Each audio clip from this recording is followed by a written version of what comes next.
The first step to installing Miniconda is to open Anaconda's official download website.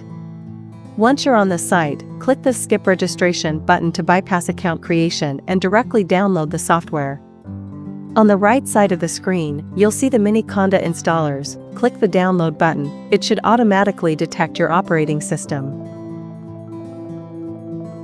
After the download is complete, locate the installer in your Downloads folder. Run the Miniconda installer, click Next, agree to the terms and conditions, and change the installation option from Just Me to all users.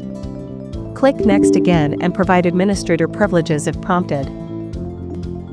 Use the default installation location. Then check the box to register Miniconda 3 as the system's default Python interpreter. Also, check the box to clear the package cache upon completion. Click Install and wait for the installer to finish. Once the installation is complete, uncheck promotional checkboxes and hit Finish button and reboot your computer. After PC boots again, open the Anaconda prompt.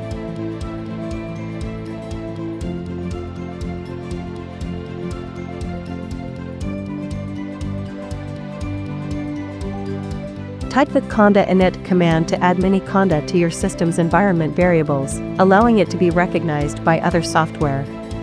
After the command completes, close the terminal and restart your computer again. Your Miniconda installation is now complete.